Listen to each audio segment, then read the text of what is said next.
Самцхан үзэгчтэй тойм тайлбар хөтөлбөрийн лав гарагийн дугаар студиэс та бүхэнд шууд хүрэхэд бэлэн боллоо. За өнөөдөр улс их оронд хөлийн чанад болсон онцлог үйл явдлыг бид тоймлог хүргэнэ.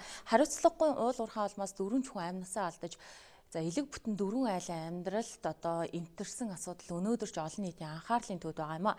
Мэргэжлийн хяналтын байгууллага холбогдох акта гаргасан. Энэ хэрэг дээр эрүү үүсгэсэн. Энэ сэдвийг тойрсон асуудлаар бид мэргэжлийн хяналтын ерөнхий газрын дээд дарга инх сайхантай ярилцах болно. Онцгойгийн аврагчид өөрсдөө ч амнасаа алдах эрсдэл дунд ар гэрийнх нь айцтай байсан 9 хоног өнгөрсөн. Өнөөдөр Монгол улсын шадар сайд инх төвшин эко алтан заамар компани уурхай ослын газарт ажилласан аврагчдыг хүлээн авч уулзсан юм. Энэ үеэр аврагчид асуудлаа сайдтай уламжилсныг хүргэх болно. Мөн олон нийтийн анхаарлын төвд байгаа Эрдэнэт үйлдвэрийн 49% хувьчлал тойрсон асуудлаар талууд ямар байр суурьтай байгаа талаарх мэдээллийг бид хүргэх болно. Талуудын хувьд бол хэвлэл мэдээллийн хэрэгслээр ээлжлээ өөрсдийнхөө байр суурийг бол хүргэсээр байгаа юм а. Өнөөдөр гэхэд Монгол улсын ерөнхийлөгчийн тамгын газрын дарга инх бол манай сэтгүүлчдээс тодорхой тайлбар өгснийг үзүүлэх болно. Гадаад мэдээний таймыг редактор Ариун Чимэг хүргэх болно. Эхний сэдвтэ хөтөлбөр орж байна. Тэгэхээр эко алтан заамар компани осол болсон уурхай 40 орчим аврагч ажилласан. Усчин аврагчдын хувьд бол дисгэм хүйтэн мөстэй шавартай усанд шумбалт хийж 4 иргэний цогцыг гаргаж ар гэрийнхэнд нь бол хүлээлгэн өгсөн. Ийм хүнд нөхцөлд усны хувцас нь урагдаж нойтон хувцас бол хатаалж шадлгүй ээлжлэн өмсөж байсан тухайгаа бол тэд ярьсан юм а. Үндэсний аврах баригадад гэхэд өнөөдөр ердөө 4 усны хувцас л байдаг юм байна. Тэд эрсдэлд бэлэн байж бэлтгэл сургуулалтыг бол тасалдуулахгүй бүгд чигэд оролцох ёстой. Эко алтан замар компани уурхайд болсон осол тэднийг ямар хүнд нөхцөлд ажилтгийг олон нийтэд харууллаа. Шадар сайттай уулзах үеэрээ тэд асуудлаа хөндөж ярьсан. Ингээд үндэсний аврах баригадын ахлагч баяр тогтохын тайлбарыг үзүүлье.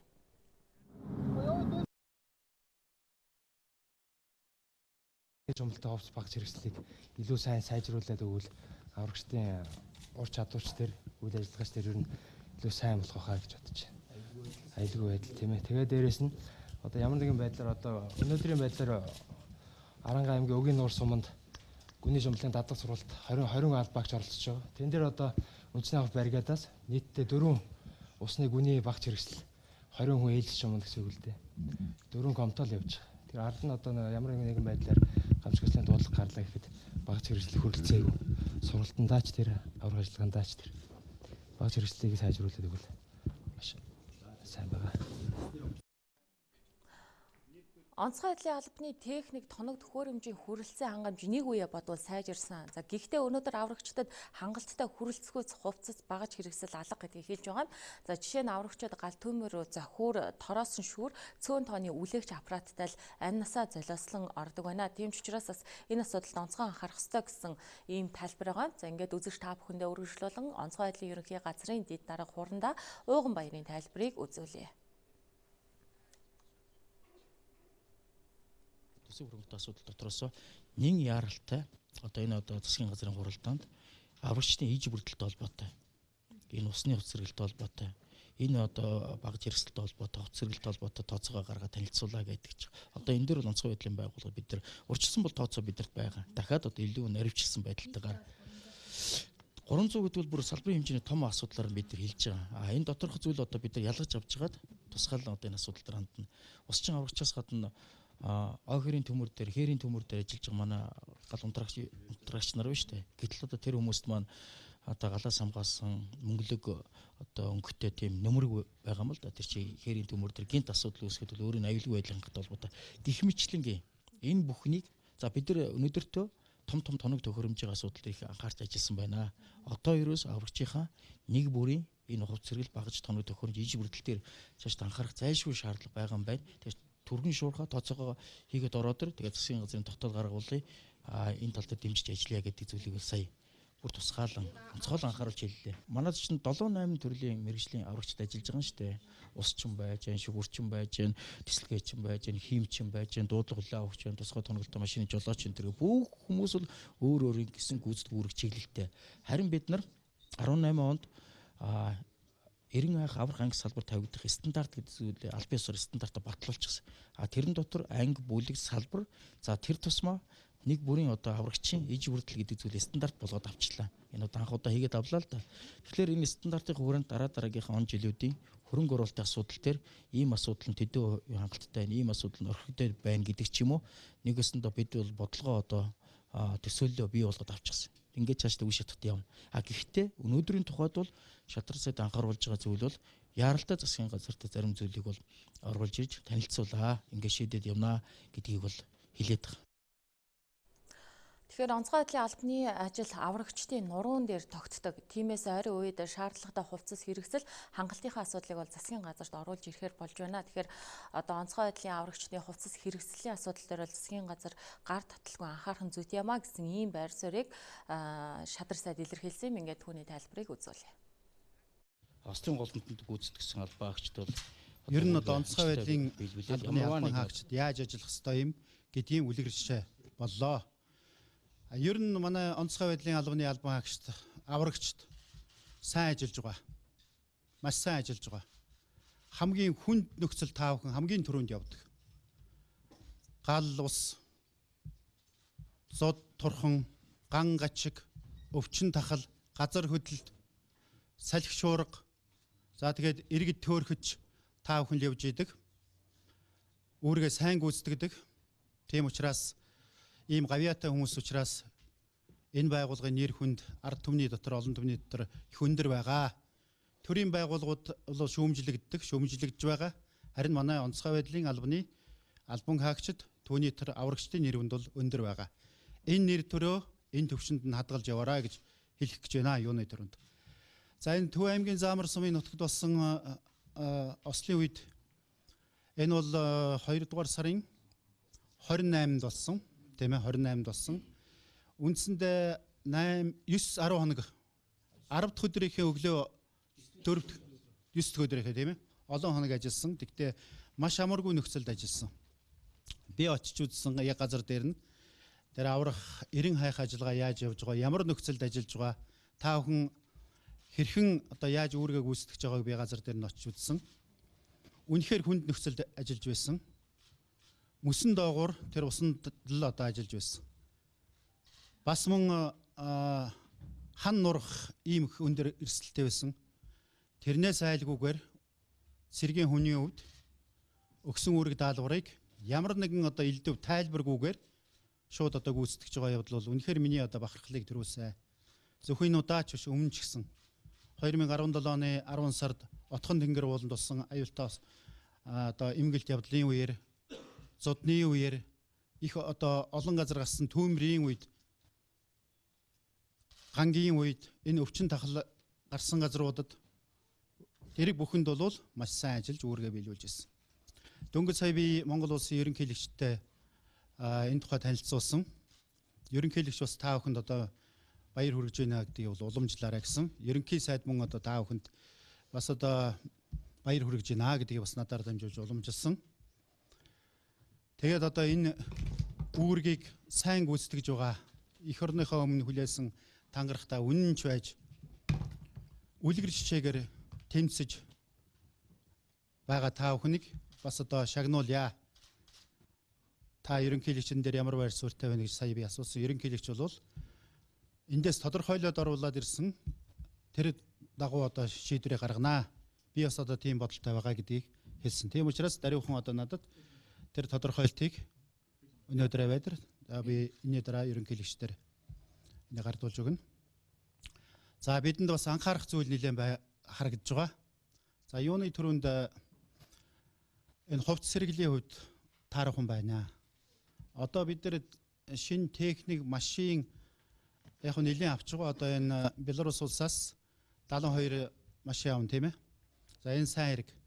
За энэ техник, машин техникээс илүү энэ аврагчдын яг одоо тэр ажиллах нөхцөл, багаж техник, аврах хэрэгсэл энэ юмнуудыг хувцас сэргэлэл тийм ээ. Энийг одоо сайжруулах талаар, хангалтыг нэмэгдүүлэх талаар онцгой анхаарья.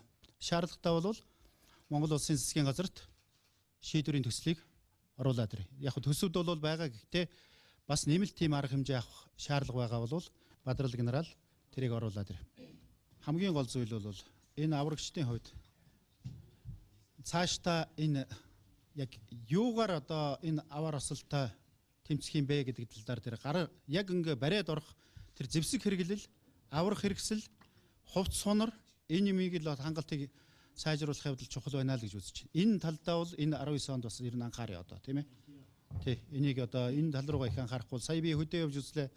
103 аймагт очлоо. Яг ингээд гал төмөр гарлаа гэхэд бол юутай одоо орох гэж байна гэдэг үзэхэд бол за яг хөө ингээд нэг модны үзүүрт дотор хаймар хадчихсан цохиур байна. За нэг тороосон шүүр байна. Бас өөрснөө хийсэн.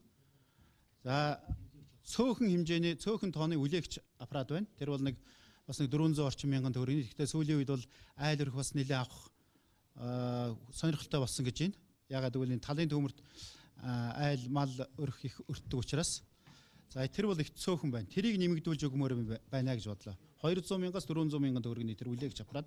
За бас тэр галыг угтуулж тавьдаг нөгөө соровдогч тэр бол бас цөөхөн тоотой байна.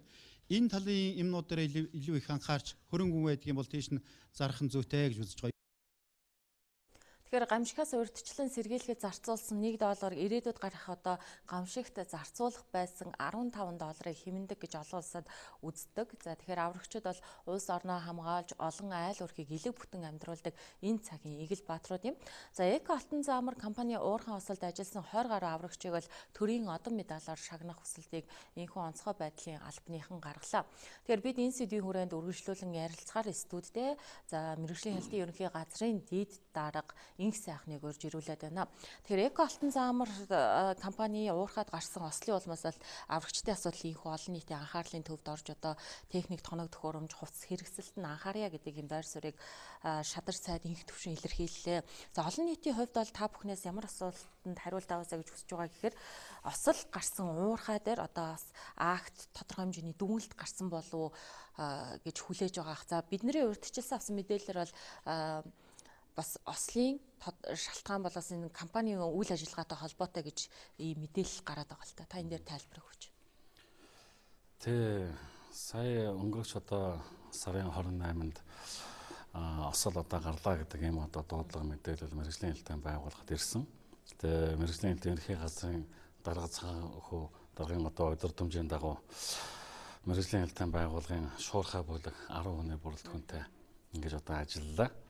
Тэгээ онцгой байдлын ерөнхий газрын одоо авран эрен хайх одоо үйл ажиллагаатай зэрэгцэж мэргэжлийн хэлтийн байгууллагын байцаагч нар бол хянах шалгалтын үйл ажиллагаа явуулж ер нь осол одоо гарах болсон үндсэн шалтгаан нөхцөл юу байв бичиг баримтын одоо зөрчлүүд байв уу ер нь одоо энэ үйл ажиллагаанд маань ямархуу одоо ослын одоо судлан бүрдэх комиссод одоо яаж одоо ажиллах уу ямар одоо дүгнэлтүүдээ гаргаж одоо энэ арга эртэн тэтгэмжүүдийг олох уу гэхээр маш олон зүйлээр одоо мэргэжлийн хэлтийн байгууллага ажилласан байж байгаа. За мөн одоо шадар сайд бас тухайн нөхцөл байдалтай танилцж бас ирсэн. Тэгээ бид бас тухайн нөхцөл байдлыг бол танилцуулж одоо тэгсэн танилцуулсан тийм ээ. Тэгэхээр Эко алтан заамрын хувьд бас бичиг баримтын зөрчилтэй байсан гэсэн ийм мэдээлэл гарч. Тэгэхээр шалгалтаар яг ямар зөрчил илэрсэн юм болоо? За яг нь ер нь бол 2019 оны 3 сарын 3-ны 010102 гэсэн ийм одоо үйл ажиллагаа зогсоосон акт үйлдсэн байж байгаа. За энэ акт маань одоо үйл ажиллагааг зогсоох тухай. Төр зогсоож байна тийм ээ. Тий одоо тодорхойгүй хугацаагаар одоо үйл ажиллагаа зогсоож байна гэсэн. Үндсэндээ бол одоо тухайн одоо нөхцөл байдалтай уялдуулан одоо олон зөрчил дутагдлууд бас байгаа. Тухайлбал яг онцлог зөрчлүүд юу байсан бол уурхай дээр одоо осол гараад бүхэлдэн 4 хүний амнаас эрсдэж эхлэв шүү дээ. Тий. Тухайлбал одоо Баянголын их алтны одоо шорон ордын Ашт математикийн одоо улсын 2017 оны улсын тав бүртгэд бол нөөцөд тулгуурласан энэ зураг төсөл боловсруулах эрх бүхий газар илтгэж компани бас боловсруулсан байгаа юм.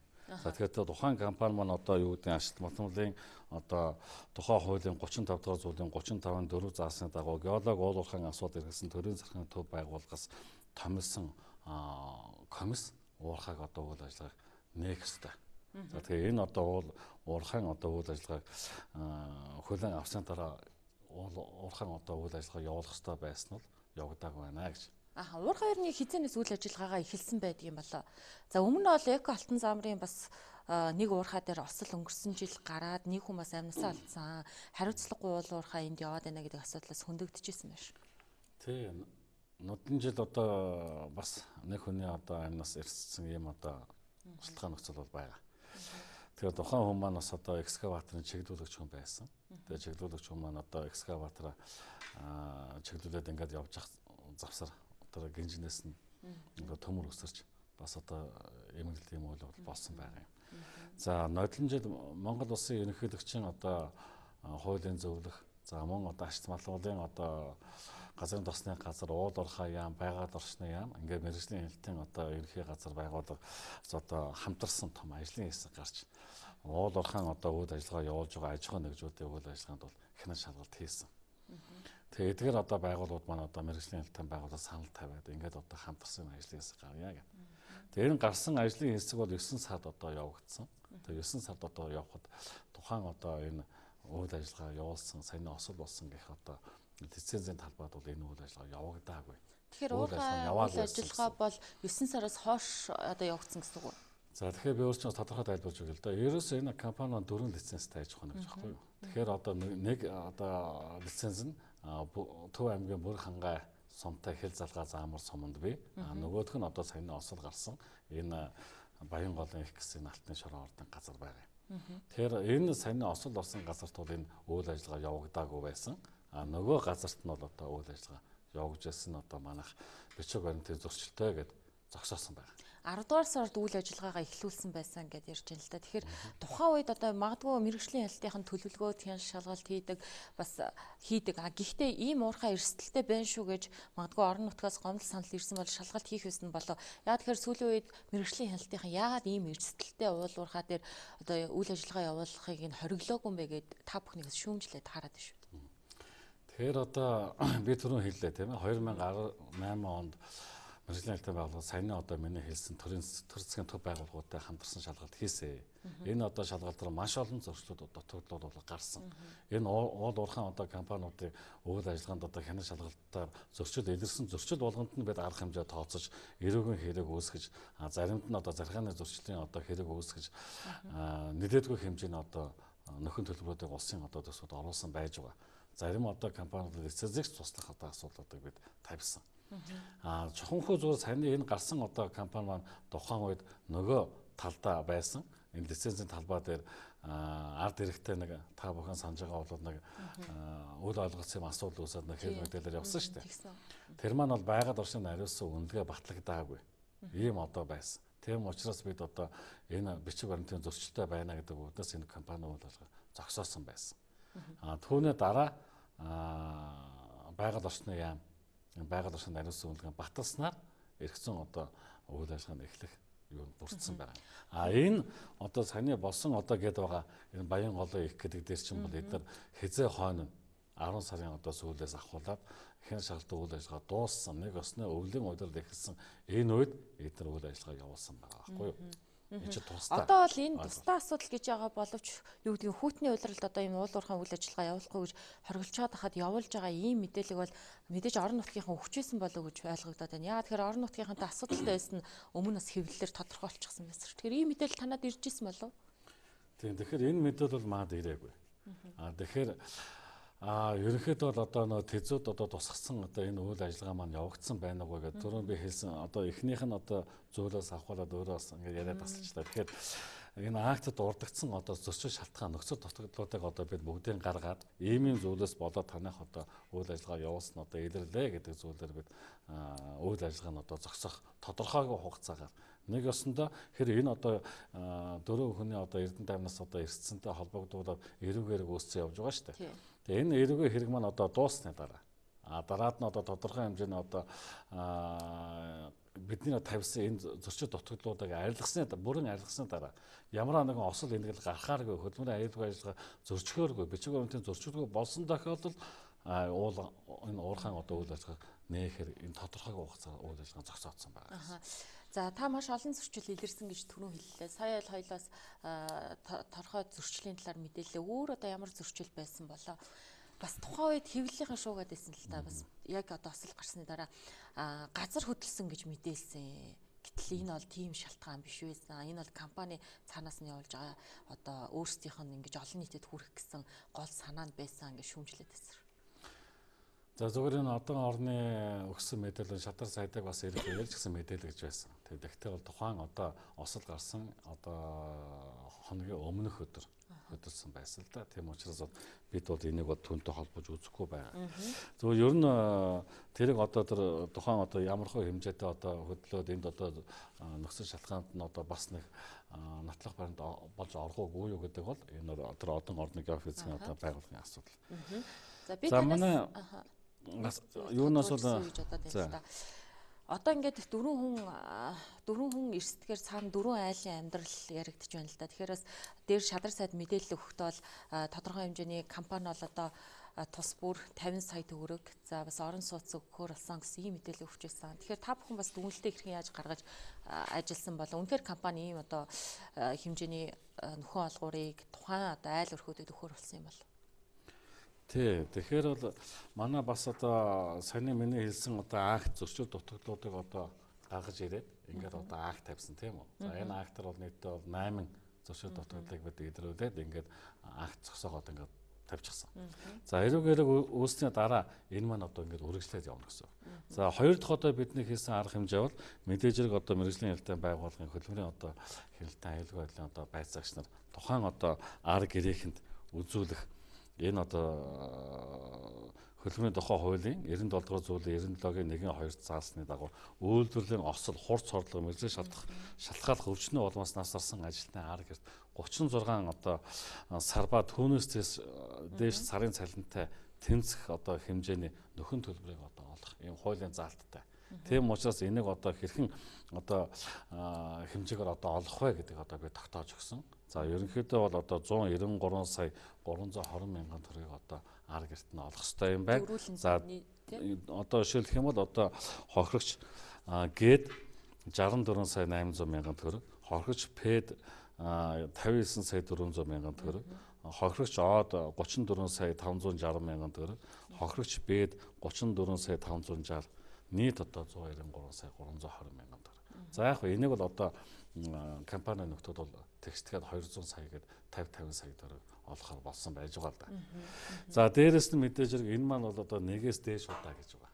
За тийм учраас компани нөхдүүд бид бол нэгээс дээш удаа гэж энийг удаа олгоод зогсож болохгүй гэдэг одоо зүйлийг тавьсан. Тэгэхээр нөхдүүд бол одоо дөрөв одоо хоригчийн арга гэж 2 өрөө байршил харгалцахаар олгоё. За тэрнийгээ түүнийг одоо нүүлгэн шилжүүлэх зарлага одоо компаниас даая. За дээрэс нь одоо оршуулгын одоо энэ зардыг 5 сая төгрөг тус хүртэн одоо олгоё гэдэг энэ зүйл. За тэгэхээр энэ дээр манай байгууллагын зүгээс одоо саяны хэлсэн зүйлүүдийг хэлж тогтоож ярьж ингэж одоо өгсөн. За бас нэг одоо зүйл нь бол нийгмийн даатгалын сангаас одоо бас энэ үйлдвэрлэлийн осол мэргэжлийн шалтгааллах өвчнөд холбоотой энэ нөхцөл байдлуудад бас одоо нөгөө тэтгэр тэжээгчийн хасны тэтгэр гэдгийг олох хэрэгтэй. За энийг одоо бас нарийн тогтоож өгөх хэрэгтэй. За тэгэхээр саяны одоо осолдогч одоо Б-гээс босод 3 нь бол тэжээгчийн хасны тэтгэрийг 100% авахаар хохирогч одоо Б 50% авахаар энэ маань одоо нэг хэдэн хүүхдтэй вэ гэдгээс одоо шалтгаалаад авч байгаа. За энэ маань бас одоо 19 нас хүртэл бас одоо үүнийг авах одоо юу нь бол тогтоож байна. За жилдээ уул уурхайн ослын улмаас хичнээн хүн амнасаа алдаж байгаа болоо. Шалтгаан нөхцөлийг та бүхэн судлахаар ямар одоо үр дүн гардаг юм бол? За ер нь 2000 бид 16 оноос 19 он хүртэлх одоо нийт ослын одоо үндсэн шалтгаануудыг мэргэжлийн хэлтийн байгууллага тогтоож байгаа. За тэгэхээр манай байгууллагт одоо шилэн хэлтийн захим систем дээр бол нийтдээ Монгол улсын хэмжээнд үйл ажиллагаа явуулж байгаа. Бүх одоо аж ахуйн нэгжийн одоо том судалгаа байдаг шүү дээ. Тэгээ зөвхөн одоо энэ үйлдвэрлэлийн ослтой холбоотой, уул уурхайтай холбоотой осол бол нийтдээ 73 ширхэг гарсан байгаа. 2018 оны хувьд шүү дээ. За зөвхөн энэ уул уурхайтай холбогдуулаад үзэх юм бол 12 одоо хүн нас орсон байгаа юм. 73 гэдэг маань одоо хуруу гараад таслах барих одоо гэмтэх босод одоо тохиолдлууд нийлээд за яг насарсан одоо тоо маань үнцэндээ 12 байна. За энийг бол одоо дотор нь бид шалтгаан нөхцлүүдийн бас тодорхой гаргасан ямар одоо шалтгаан нөхцлүүд байгаа юм бэ гэж. За техник технологиос болсон одоо шалтгаан гэхэд л одоо үнцэндээ 18 удирдлагын одоо удирдлагаас болсон одоо нөхцөл байдал гэхэд 7. За хүний хүчин зүйлээс шалтгаалсан 25, ажлын байрны орчноос шалтгаалсан 25 гэх тийм ээ. За мэдээжэр энэ дотор 4.7 гэдэг нь удирдлагаас болсон гэдэг маань одоо тэр хөдөлмөрийн аюулгүй байдалтай холбоотой дүрм журмуудыг одоо компанида хэрэгжүүлж мөрдүүлснө. Засгийн газар 2011 оны 311 дээр тогтоол гэж дотоод хяналтын одоо системийг бүрдүүлэх бүх аж ахуйн нэг одоо хяналтыг бэхжүүлж ажиллана гэсэн одоо ийм тогтоол байж байгаа шүү дээ. Тэгэхээр энэ дээр ер нь бүрэн хэрэгжихгүй байх шиг ажиглагдаад байна. Та энэ дээр ямар тайлбар өгөх вэ? Тий, тэгэхээр энийг бол одоо хэрэгжүүлж ажиллахын төлөө мэргэжлийн хяналтын байгууллага засгийн газараар одоо батлуулдаг хяналтын одоо манайх систем биш үү дээ. Тэгэхээр энд дээр хяналтын одоо хуудсанда бид бүр дотоод хяналт шалгалтыг шалгах хяналтын хуудас гэдэг бий болгож өгсөн байж байгаа. Хэрвээ биелүүлэхгүй бол яах юм бол одоо энэ аж ахуй нэгжийн хувьд одоо яг тэр хяналтын хуудас ашиглаж исэн юм байдаг юм бол. Тэгэхээр ер нь бол одоо бүх аж ахуй нэгж бол энэ дотоод хяналтын энэ одоо манай хяналтын хуудсыг бүгд 1% авж байгаа шүү дээ. Тэгээ аваад одоо юуныхаа дагуу юу хөр нөхдөд ер нь манай энэ хяналтын хуудас танаас аль зэрэг хэрэг болж зөрчил дутагдгийг бид бүгдийг гаргаад өглөө. Хуучин мэргэжлийн хяналтын байгууллага яадаг байсан гэхэд та бүхэнд одоо зөрчил дутагдал маань одоо юу шалах гэдэг нь ойлгомжгүй. Дараад нь одоо эргээд ямар үүрэг даалгавар өгөх нь ойлгомжгүй байна. Нэг арга хэмжээ авчаад яваад өгдөг гэдэг нэг юм асуул байдаг байлаа. Одоо бол бид бол ямар зүйлийг шалгах юм? Ямар хуулийн одоо заалтуудыг үүсгэх юм? Гэт одоо түүнийг үзээд түүнд нь үнэлт өгөөд оноо тавиад дунд их баг гэдэг эрсдэл гаргаад өгч байгаа. Тэгээд түүнийг буцаагаад өөрсөнд нь нөгөөд эргээд биднийг ирэхэд саяны зөрчилтэй гэсэн бидний оноо тавьсан эрсдэлтэй гэсэн зүйлүүдийг та нар арилгах юм бол танай компани үйл ажиллагаа бол одоо доголдолгүй гэж үзнэ гэдэг. Ингээд одоо нөхдүүд бол энэ талаар одоо өөрсдөө арга хэмжээ аваад ингээд явж явах хэрэгтэй. Аха. Ер нь яг мэргэжлийн хяналтын байцаагчдын тоо хүрэлцдэг юм болов за мэдээж маш олон тоогоор нь одоо энэ мэргэжлийн хяналтын байцаагчдыг одоо ажилуулах боломж нөхцөл нь бол хомс байдаг бахалтай нэгдэл тийм учраас энэ одоо хяналтын үзийг яриад байгаа бах. Өнөөдөр ер нь хичнээн байцаагч улсын хэмжээнд энэ уулуурхайн компаниудад хяналт тавьж байгаа юм болов. За мэдээж яг орон тооны хувьд бол бас хүчин одоо юу гэдэг нь долимог байгаа. Нийтдээ 400 гаруй улсын байцаагч одоо улсын хэмжээнд ажиллаж штэ. Тэгэхэд хэдэн уурхай? Тэгэхээр нийтдээ одоо бараг Монголын одоо лиценз бараг 1000 гаруй биш үү дээ. Тэгэхээр энэ маань юу гэхээр зөвхөн одоо геолог уулуурхайн байцаагчийн оронтой гэхэд л одоо аймаг болгон нэг байгаа юм. Уг нь бол одоо тэр чинь нэг уул уурхай дээр очиж хянах шалгалт хийхэд яг вэхээр маркшетер гэдэг одоо тустай мэрэгжил бай. Маркшетерийн одоо хэмжээдэг одоо тийм байцаагч байх хэвээр. Уулын ажлын одоо инженер техникийн одоо чиглэлээр төгссөн хүн байгаа. Тэрний чиглэлийн нэг байцаагч байх хэрэгтэй. Яг геолог уул уурхай одоо нөөцөд нь тулгуурлаж одоо бас нэг байцаагч байх хэрэгтэй. Ингээд ийм ээж бүрэн хянах шалгалтыг хийх хэрэгтэй. Тэгэхэд өнөөдөр одоо ганцхан геолог уул уурхай одоо техникийн хяналтын улсын байцаагчл орон нутгуудад нэг ширхэг ажиллаж байна шүү дээ. Тийм учраас энэ бүх миний хэлэх гээд байгаа зүйл бол одоо саяны Төв аймагтай холбоотой мэргэжлийн хяналтынхаа яав юу гэдэг ярихад тэр ганцхан байцаагч. Тэгэхээр энэ одоо 50-60 уурхад одоо нэг уурхад нэг хянах шалгалт хийж байлаа гэхэд нөгөө уурхад нэгээд бүгдэнд нь зэрэг одоо цуг ажиллах одоо боломж одоо хомос байна шүү дээ. Иж бүрэн хяналт шалгалт гэснээр саяхан бас шадар сайд бол уул уурхайн компаниудад тавих хяналт шалгалтыг эрчимжүүлгээд энэ ноцолтой холбогдуулаад мэдгдсэн л дээ. Тэгэхээр яг яаж ажиллаж байгаа юм болоо? Энийг мэдээд бас ой тончглоо ш. Тий. Тэгэхээр шадар сайдын одоо хийсэн мэдээллийн дагуу өнөөдөр бол одоо мэргэжлийн хяналтын ерөнхий газрын даргын удирдамж одоо гарах гэж байна. За тэгэхээр одоо бид өнөөдөр мэргэжлийн хяналтын байгууллагын орон нутгийн одоо 21 аймаг нийслэлийн газрын даргалт одоо чиглэл өгсөн онлайнаар. За энэ одоо саяны одоо осол аваартай холбогдуулаад одоо зөвхөн өгж байгаа энэ үүрэг даалгавар биш шүү. Ер нь одоо бид бүх энэ уул уурхайн одоо уйлал эхэллээ. Тэгэхээр энэтэй холбогдуулаад бас одоо осол аваар гарах вэ? Мөн одоо бичиг баримтын зөрчилтэй ийм аж ахуйн нэгжүүд бас гарах вэ? Дээрээс нь нөхөн сэргээлт одоо урд онд нь хийгдээгүй ийм одоо аж ахуйн нэгжүүд байх вэ?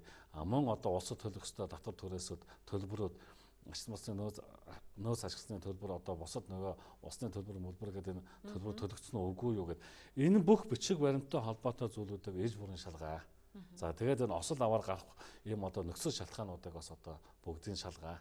Ингээд одоо ямар ч байсан хүний амнаас эрсдэх ёсгүй. Хөдөлмөр аюулгүй ажиллагаа одоо бүгд хангалтсан байх ёстой.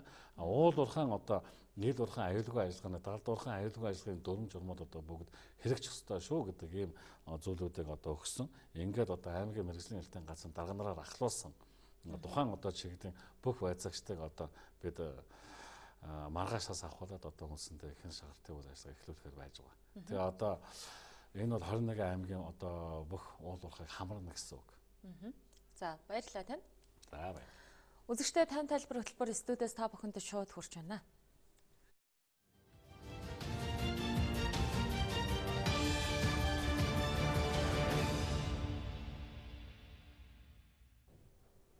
Хөтөлбөр дараагийн сэдвтээс шилжиж байна. Тэгэхээр Эрдэнэтийн 49% хувьцааг нэг компанид давуу эрхтэйгээр одоо худалдаж авсан энэ асуудал бол Лойрима гэдгийг засгийн газрын хэрэг эрхлэх газрын дарга оюун эрдэнэ бол мэдгдсэн. За 49%-ыг Оросын талаас худалдаж авах санхүүжилтийг хэрхэн босгосон схемийг олон нийтэд бол танилцуулсан юм а. За энэ схемээс харахад Эрдэнэт үйлдвэрийн хувьчлалын мөнгийг 2014 оноос хойш босгож байсан дүр зураг харагдаж байгаа юм. За гэтэл одоогийн улсын хурлын ардчилсан намын бүлгийн дарга тухайн үеийн аж үйлдвэрийн сайд Эрдэнэт Оросын талаас Монгол улсын засгийн газарт ердөө тухайн үед бол 12 хоногийн дотор мөнгөө босгож авах ёстой гэсэн агуулга буухий одоо бичиг ирсэн гэдгийг бол энэ 7 хоногийн эхэнд мэдээлсэн юм а. За харин энэ асуудал дээр эсрэг байр суурьтай байгаа. За өөрөөр хэлбэл газрын доорх баялаг Эрдэнэт үйлдвэр ард түмний өмчмаа гэсэн байр суурийг Монгол улсын ерөнхийлөгчийн хамгааллын газрын дарга инх болд тайлбарлан хэлж байгаа юм. За өнөөдөр түүнээс авсан тайлбарыг одоо үзүүлье. 21 жилийн өмнө Оросын засгийн газар буруу хувьчилсан. Тэр буруу хувьчилсныг би олж мэдээд хувьчилж авсан улсуудын зөвлөлийн хуралд оруулаагүй. Одоо Зарбит Светмэд гэдэг компани. Тэгээд Оросын холбооны улсын ерөнхий сайдын орлогч бөгөөд төрийн өмчийн хорооны дарга Альфред Кох гэдэг хүнд би 3 юутай захиа бичсэн. Нэгдүгээрт 91 оны засгийн газар хоорондын СССР болон Бүгднамт Монгол Урд улсын хооронд байгуулсан 91 оны 6 сарын 5-ны өдрийн хэлэлцээрийн 21-р зүйлийн дагуу танах зарах юм бол манайд давуу эрхээр санд бол үүрэгтэй. Энийг сануулж байна. Хоёр дахь нь танах энийг зарах талаар манайд мэддэггүй байна. Гурав дахь нь энэ загтлаар Монгол улсын төрийн өмчийн хороо танахыг зарсан тохиолдолд давуу эрхээр авах эрхээ эдэлмээр байна. Одоо нөгөө сайхан бэлгийн эдлээгүү давуу эрхийг эдлэе гэдэг хүсэлтийг би Оросын засгийн газрын ерөнхий сайдын орлогч бөгөөд төрийн өмчийн хорон даргад явуулж ирсэн байна шүү дээ. Тэгэхээр 21 жилийн өмнө миний байр суурин байсан одоо ч юм байгаа. 49% гэдэг бол хулгай. Сайхан бэлэг тийм эрх мэдэл байгаагүй. Сайхан бэлэг дөрвөлжин мэтийн улсууд мэдчихсэн байхаа элбэг дөрж. Энэ улсуудаас арчилсан нам салахгүй бол энэ хулгайчудаас арчилсан нам хизээч өөдлөхгүй. Би энэ хэрэгт ямар ч холбоогүй 21 жилийн өмнө буруу хувьчилсан Оросын эмийг энэ захианы үндсэн дээр Оросын засгийн газар шүүхтж жагаад $50,000 зарцсан байсан шүү дээ. Өөрийнхөө мэдэлд аваад сая $400 сая зарах хэмжээний одоо хөрөнгийг олж өгсөн байна шүү дээ. Одоо ч гэсэн би 49-ийг Монголын тал давуу эрхээ эдлэх ёстой. Одоо миний 98 оны 3 дугаар сард явуулсан захианы 3 дугаар зүйл бол би одоо ч гэсэн хэвээрээ байгаа. Ямар ч хөрөнгийг эзэнд нь мэдэгдэхгүй хулгайлаад авчихыг хулгай гэдэг үстэй. Тэрнтэй адилхан эзэн бол Монголын ард түмэн. Монголын ард түмнийг тухайн үед төлөөлж ирсэн хүн бол улсын их хурл. Улсын их хурлыг удирдах байсан нь би. Тэгэхээр улсын их хурлын гишүүдэд мэдэгдэлгүйгээр сайхан бэлэг тийм эрх мэдэл тэр үеийн хуулиарч байхгүй одоо ч байхгүй. Тэгээ энэ нэг балан юмдаа Эрдэнэбат сайхан бэлэг дөрвөлж намайг оролцоотой мэтэр худлаа гүтгэхэ болоо. Би одоо цагдаа төхөөсөөр аргагүй болж штэ. Энэ талаар мэдээгүй миний байр суурь 21 жилийн турш огт өөрчлөгдөөгүй. Энийг давуу эрхээр авах боломж бол Монголын төрд байсан. Одоо ингээд олон юм яриад ялгүй хариуцлага хүлээх ёстой энэ улсууд.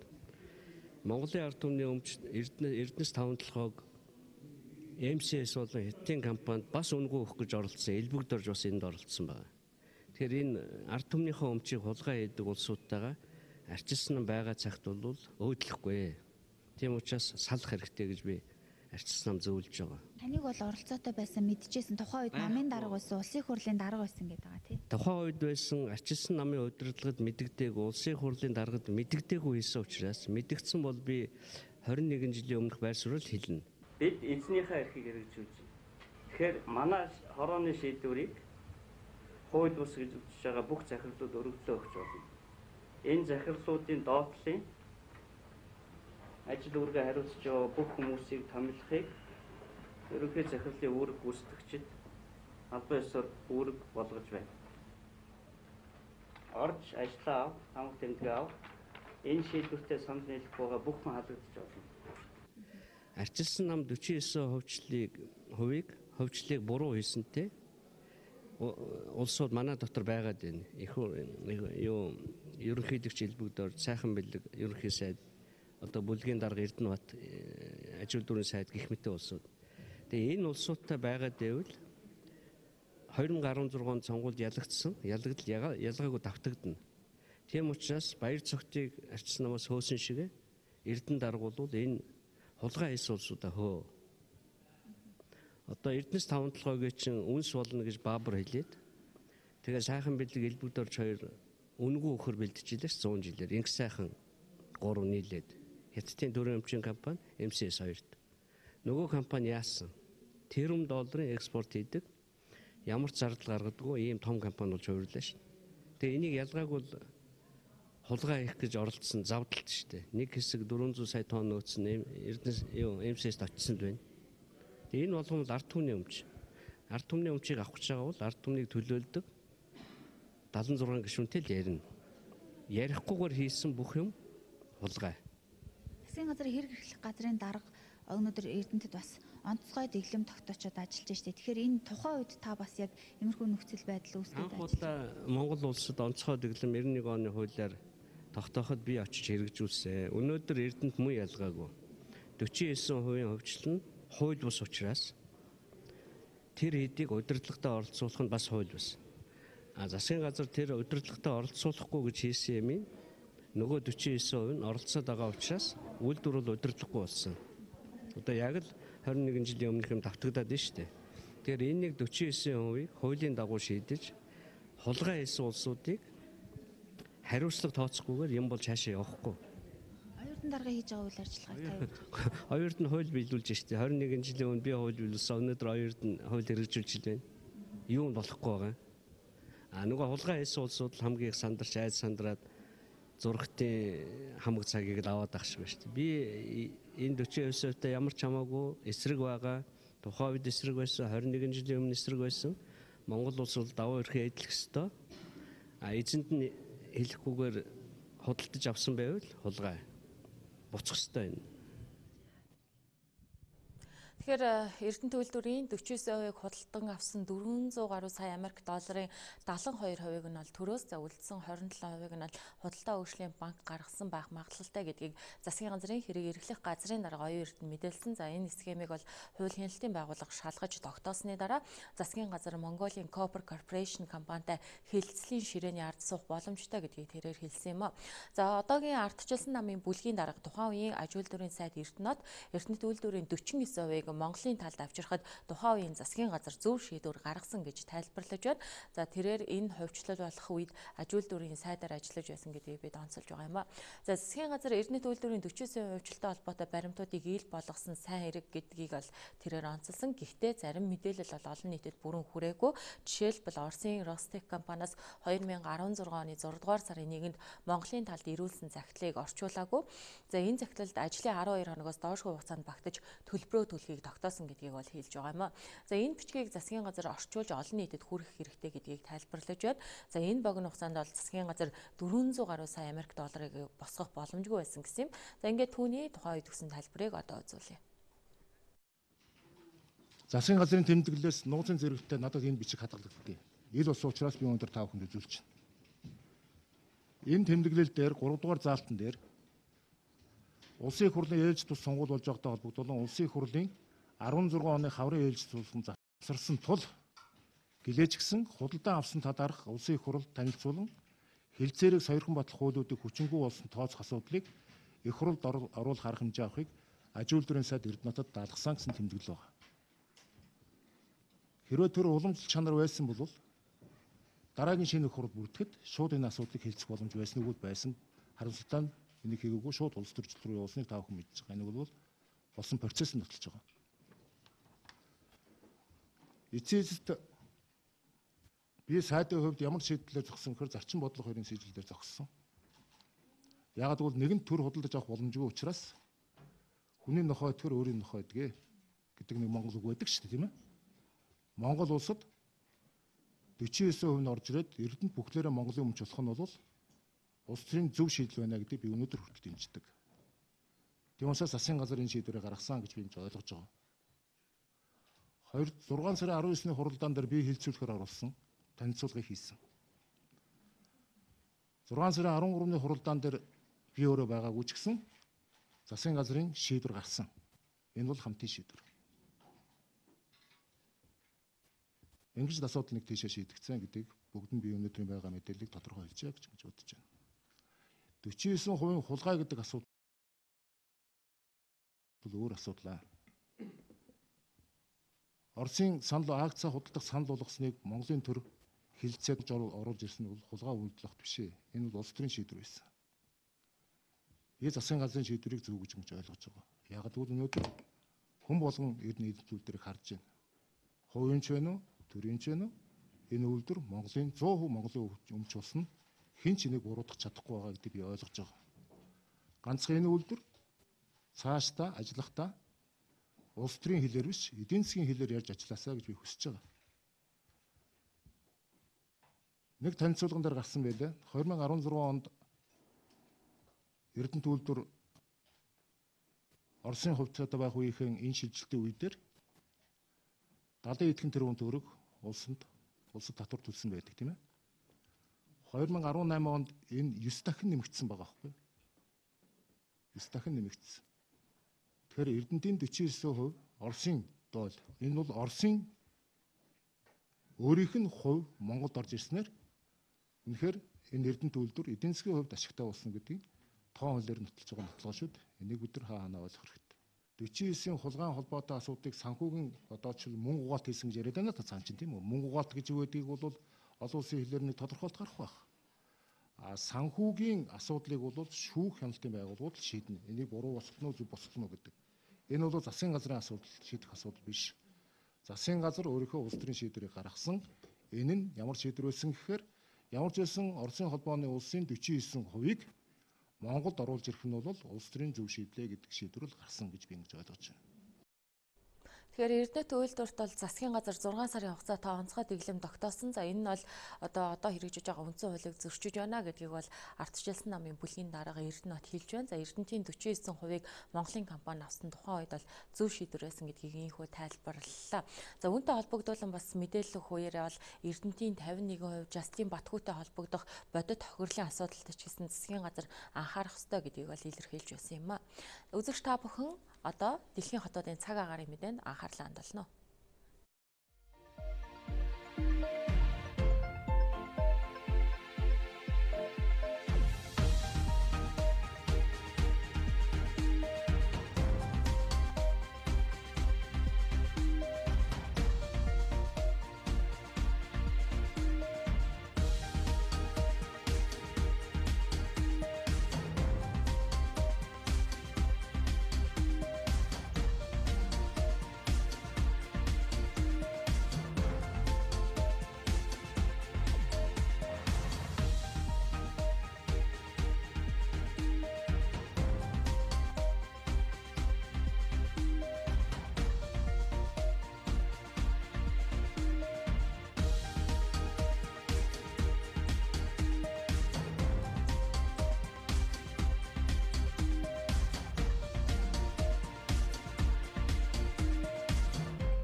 Тэгэхээр олон улсын тойм мэдээллийг хүргэхэд бэлэн боллоо. Тэгэхээр ариун жимгийн олон улсад бол мэдээж одоо Их Британи, Европын холбооноос гарах эсэх асуудал бол олон нийтийн анхаарлын төвд байгаа. Тэгэхээр энэ мэдээллээ эхний хэсэгтээ өргөх үү? За өчигдөр бол одоо Их Британий парламентод Брекситийг хэрэгжүүлэхтэй холбоотой санал хураалт болсон. За Их Британий парламент Европын холбоотой байгуулсан Брекситийн хэлэлцээрийг дахиад энэ санал хураалтаар бол дэмжсэнгүй. За парламентын гишүүдийн 391 нь хэлэлцээрийг эсэргүүцэж 242 нь дэмжсэн санал өгсөн. За ингэснээр Их Британи гэрээгүйгээр Европын холбооноос гарах тухай санал хураалтыг явуулахар болж байна. Европын холбоо болон одоо сайд нарын танхимтай зөвшөлдсөж байгуулсан Брекситийг хэрэгжүүлэх гэрээг Британийн парламент өнгөрсөн 1-р сард мөн л дэмжээгүй. За өнөөдөр Европын холбооноос гарах үйл явцыг төлөвлөсөн хугацаанд нь буюу 3-р сарын 29-нд гэхдээ гэрээгүйгээр хэрэгжүүлэх хэсгээр бол одоо парламентад санал хураах гэж байна. За гэрээгүйгээр Брекситийг хэрэгжүүлэх саналч одоо мөн парламентад унж магадгүй гэж ажиглагчдын хувьд бол таамаглаж харж байгаа. За ерөнхий сайд Тереза Мэй парламентын шийдвэрт үнэхээр харамсаж байна. Брекситийг гэрээгүйгээр хэрэгжүүлэх хэсгээр одоо санал хураана. Хэрвээ парламент 3-р сарын 29-нд гэрээ байгуулахгүйгээр Европын холбооноос гарахыг дэмжих юм бол уг шийдвэрийг хэрэгжүүлэх засгийн газрын бодлогыг бол одоо бидний хувьд гаргах болно. За хэрвээ гэрээгүй гарахыг дэмжихгүй бол засгийн газар парламент одоо Лиссабоны гэрээний 50 дугаар заалтанд заасан хугацааг сунгах хэсгээр бас санал хураах ийм одоо нөхцөл байдал үүснэ гэдэг тайлбарыг ерөнхий сайд Мэй хийж байна. За хэрвээ хууль тогтоогчид Брекситийг гэрээгүйгээр хэрэгжүүлэхийг дэмжихгүй бол маргааш буюу пүрэв гарагт Британий одоо гарах хугацаа 3-р сарын 29-ноос хойшлуулах хүсэлтэй Европын холбоонд гарах хэсгээр мөн л одоо парламентод дахиад санал хураана. За хэрв парламент Европын холбооноос гарах товыг хойшлуулах санал өгөх юм бол Брексит одоо өөр хэрэгжихгүй бүр одоо зогсох эрсдэл бас бий болж магадгүй гэсэн юм болгоомжл бас байна.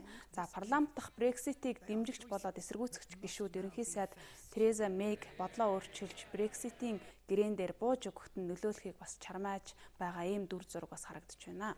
За сөрөг хүчний хөдөлмөрийн намын дарга Жереми Корбин засгийн газрын гэрээ хэрэгжих ямар ч одоо үндэсгүй боллоо. Ийм нөхцөд хөдөлмөрийн нам бол ард иргэд парламент мөн одоо Европын холбооны дэмжлэгийг авч чадахгүй саналыг дахин боловсруулж танилцуулах болно. Уг саналд Европын интеграцид оролцоогоо хадгалах асуудлыг бол тусгана гэж ингэж мэдэгдэж байна. За Мэйгийн гэрээ парламентод 2 дахь удаага унсан нь Европын холбоотой маш муу хэлэлцээ хийсэн. Ялангуяа хэлийн асуудал дээр хойд Ирланд болоод Европын холбооны гишүүн бүгд найрамдах Ирланд улс хоорондын хэлийн байдлыг Британий талд үр ашиггүй байдлаар тохирсон. Иймээс хэлэлцээг дахин явуулж гэрээг шинчлэх ёстой гэдэг байр суурь давмгай байснаас гэрээ батлагдаж чадахгүй байна. За парламент дахиад гэрээг дэмжихгүй учраас өнөөдөр Британийн хууль тогтоох байгууллага гэрээгүйгээр Европын холбооноос гарах асуудлаар хуралдаж санал хураах нь бол тодорхой боллоо. За өнөөдрийн санал хураалтаар парламент гэрээгүйгээр Европын холбоог орхихыг дэмжих юм бол Их Британи Европын холбоотой ямар нэгэн гэрээ хэлэлцэлгүйгээр 29-нд гарах юм үйл явц өрнөн. Хэрвээ хууль тогтоогчид гэрээгүйгээр Европын холбооноос гарах нь буруу гэж үзэх юм бол 3-р сарын 14-нд Британий парламент Брекситийг хэрэгжүүлэх үйл явцыг түр хойшлуулах хэсгээр бас санал хураана. Хэрвээ 14-ний санал хураалтаар Брекситийг хойшлуулахыг дэмжих юм бол 3-р сарын 21-ээс 22-ны өдрүүдэд Европын холбооны эрх баригчид бас мөн хуралдаж Британиг Европын холбооноос гарах асуудлыг хойшлуулах хэсгээр бас дотооддоо санал хураах юм үйл явц өрнөнө. За Европын холбооны санал хураалтаас Брекситийг хойшлуулахыг дэмжүүл мэдээж энэ үйл явц бол тодорхойгүй хугацаагаар одоо хойшлно. За Британий парламентын хувьд бол Брекситийг хойшлуулахыг дэмжихгүй бол нөхцөл байдал бас нэлээд одоо бүрхэг ийм байдал руу шилжиж магадгүй. За Тереза Мэйгийн гэрээг батлах хэсэх 3 дахь удаагийн санал хураалтыг ч бас явуулж магадгүй ийм прогноз бол гарч байна. За өөр нэг хувилбар нь бол Британи дахиж бүх нийтийн санал асуулга явуулах тухай асуудал байгаа. За хоёр дахь бүх нийтийн санал асуулга явуулъя гэхээр Британи Европын холбооноос гарах үйл явцаа хуульчилсан учраас хоёр дахь санал асуулга явуулахад хүрэх юм бол өмнөх хуулиа хүчингүй болгоод шинэ хууль гаргах ийм нөхцөл байдал үүснэ. Өөр нэг хувилбар нь ерөнхий сайд Мэй парламентын шинэ сонгуульд зарлаж болно гэж яригдж байгаа. Гэхдээ цаг хугацааны хувьд бол маш давчуу тулсан учраас энэ хувилбар бараг боломжгүй гэгдэж байна.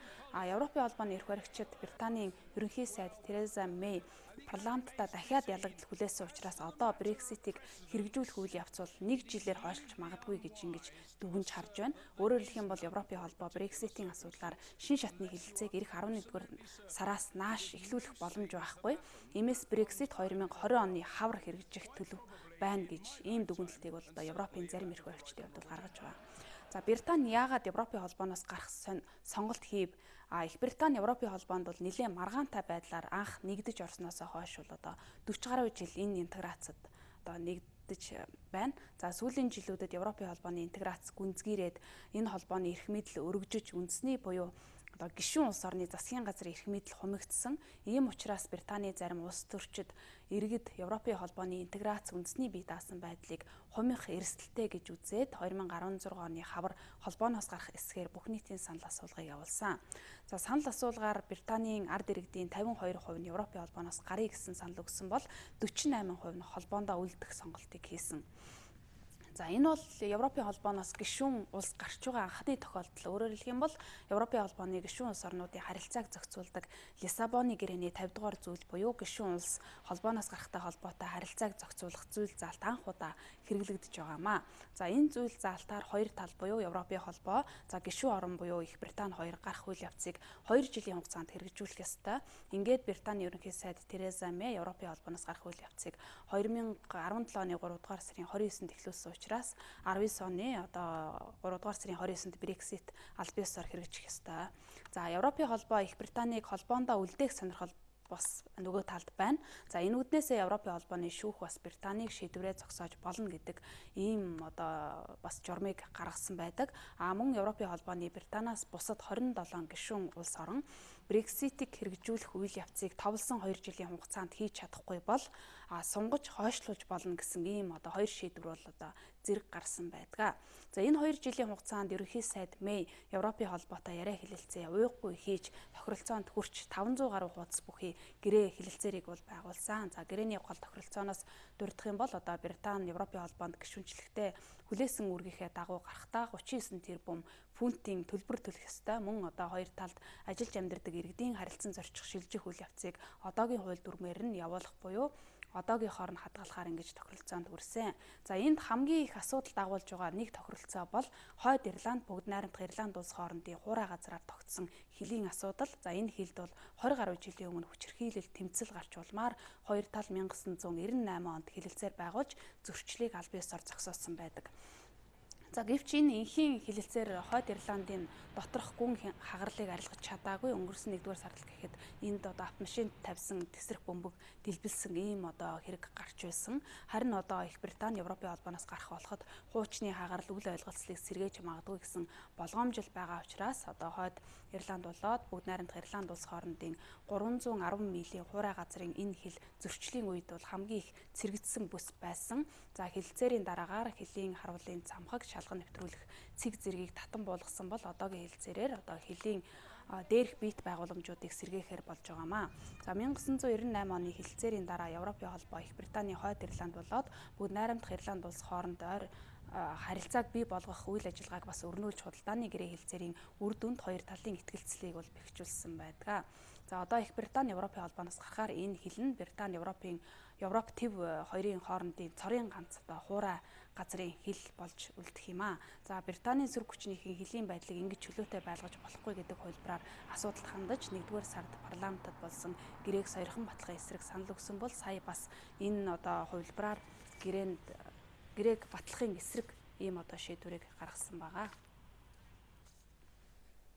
Тэгэхээр олон улсын анхаарлын төвд байгаа нэг сэдв бол одоо Боингийн 737 Max 8 загварын онгоцны асуудал байгаа. Тэгэхээр олон улс бол мэдээж энэ одоо онгоцны аюулгүй байдал, найдвартай байдалд эргэлзээд эхэлж эхлэв л дээ. Тэгэхээр компани зүгээс ямар тайлбар мэдээлэл хийж байгаа бол энэ талаар ямар шинэ мэдээлэл байгаа вэ? За өнөөдрийн хувьд бол компанитай холбоотой улс орнууд бас Боинг компани бүтээгдэхүүнд итгэх итгэлтэй холбоотой маш олон мэдээлэл бол шинээр гараад байна. За өнгөрсөн дэм гарагт Этиопийн иргэний агаарын тээврийн компанийн Боинг 737 Max 8 загварын нисэх онгоц осолдож 157 хүний амь эрсэтсэн. Энэ ослоос 5 сарын өмнө одоо яг ижил загварын онгоц Индонезийн иргэн ойролцоо осолдож 189 хүний амь эрсэтсэн. За эдгээр ослын шалтгааныг байх магадлал өндөр гэж олон улсын хүрээнд бол үзэж улмаар улс орнууд Боинг компанийн 737 Max 8 загварын онгоцны аюулгүй найдвартай байдалд эргэлзэж энэ загварын онгоцыг үйлчилгээнд ашиглахыг төр зогсоохоор шийдвэрлэж байна. За өчигдөр Европын холбоо өөрийн агаарын орон зайд Боинг 737 Max загварын онгоцыг түр хугацаанд нисгэхгүй байхаар шийдвэрлэлээ. За дэлхийд даяар 20 орчим авиа компани Боинг 737 Max 8 загварын онгоцоор үйлчилж байгаа боловч Европын холбооны шийдвэр тэдгээр компанийн нислэгийн хүрээг бол хязгаарлаж байна. За үүнээс өмнө Австрали, Сингапур, Малайз, Оман зэрэг орнууд мөн л одоо агаарын орон зайдаа уг онгоцыг хоригдсан. Харин Монгол улс, Хятад, Этиоп, Индонез, Өмнөд Африк зэрэг хэд хэдэн орны 30 гаруй одоо авиа компани өөрийн Boeing 737 Max 8 загварын нислэгийг түр хугацаанд зогсоосон. За 737 Max 8 загварын онгоцоор нислэг хийхийг түр хугацаанд хориглосон улс орнуудыг нэрлэх юм бол Австрали, Австри, Аргентин, Бэлэг, Солонгос, Бүгд найрамдах ард улс, Бразил, Герман, Европын холбоо, Кайманы арлууд, Индонез, Исланд, Ирланд, Итали, за Их Британи, Малайз, Марокко, Мексик, Монгол, Нидерланд, Норвеги, Оман, Өмнөд Африк, Польш, Сингапур, Турк, Франц, Энэтхэг, Этиоп, Шинэ Зеланд зэрэг орнууд багтж байна. За харин одоогоор Канада улсын хувьд бол Боингийн шинэ загварын онгоцноос түр татгалзах олон улсын шийдвэртэй бол нэгдэхгүй. Харин онгоцны аюулгүй байдлын асуудал дээр Америкийн холбооны нислэгийн удирдах газартай хамтран ажиллахаар болж байна гэдэг ийм мэдээллийг өгж байна. За Америкийн холбооны нислэгийн удирдах газар Боингийн шинэ загварын онгоцыг нислэгт ашиглах нь аюулгүй гэсэн мэдээлэл гаргасан нь бас зарим улс орнуудын дургуйцлыг төрүүллээ. За үндсэндээ хит хуучинсаг шийдвэр гаргасан. Хүний аюулгүй байдлыг нэгдүгээрт тавьж бүтээгдэхүүнийхээ аюулгүй байдлыг нягтлсны үндсэн дээр одоо шийдвэрээ зарлах ёстой байсан гэх мэтээр одоо зарим орнууд бол одоо Боинг компанийг шүүмжилсэн юм хандлага бол харагдаж байна. За түүнчлэн Боинг 737 Max 8 загварын онгоцныхоо нислэгийн хяналтын програм хангамжийг ойрын үед шинжилгээр төлөвлөж байгаа гэдгээ бас Боинг компани зүгээс мэдэгдлээ. Өнөөдөр дэлхийд даяар ашиглагдж байгаа 350 орчим 737 Max 8 загварын онгоцны нислэгийн хяналтын программыг ойрын 2-3 7 хоногийн хугацаанд шинэ хувилбараар бас солих юм зүйл ярьж байна. За тус компани хяналтын программыг сайжруулах ажлыг Индонезид болсон ослын дараагаар эхлүүлсэн ч одоо дараалан гарсан ослууд уг программын шинжилэлтэй холбоогүй гэдгийг бас онцолж байна. За Америкийн ерөнхийлөгч Дональд Трамп бас анх удаа өчигдөр Boeing компани онгоцны талаар ам нээж Твиттер хуудсандаа технологийн дэвшилт хит их найдснаас болж за Boeing-ийн онгоцууд осолдож байж болзошгүй юм а гэдэг ийм шүүмжлэлт өнцгөөс байр суурь илэрхийллээ. За Индонезийн Lion Air компани захиалсан Boeing онгоцныхоо загварыг солих саналыг Boeing компанид тавьсан байна. За тус компанийн хувьд бол 737 Max 8, 9, 10 загварын 222 ширхэг онгоцыг 22 тэрбум Америк доллараар худалдан авах захиалгыг Америк нэгдсэн улсын Boeing компанид өгсөн байна. За захиалсан эдгээр онгоцыг 2035 онд авч дуусгах төлөвлөгөөтэй. Одоогоор 11 онгоцыг нь авч ашиглаж байгаа юм байна. За Boeing компани Индонезийн авиа компанийн хүүхэлтэйг хүлээн авч захиалсан загварыг өөрчлөхөөр ярилцж байгаа гэдгээ өөрийн одоо албан ёсны мэдээлэлтэй онцоллоо. Lion air crash, but it didn't have a lasting impact. Stocks ultimately rebounded to 18% higher than they had been before the accident. За өнөөдөр олон улсын хүрээнд анхаарал татсан гол 2 сэдвээр тойм мэдээ танилцууллаа. За баярлалаа. Үзэгч та бүхэнд Монголын мэдээ телевизээс бэлтгэн өргөдөг тойм тайлбар хөтөлбөрийн 5 гарагийн дугаар студиэс шууд хүрлээ. Анхаарлаа хандуулсанд баярлалаа. Монголын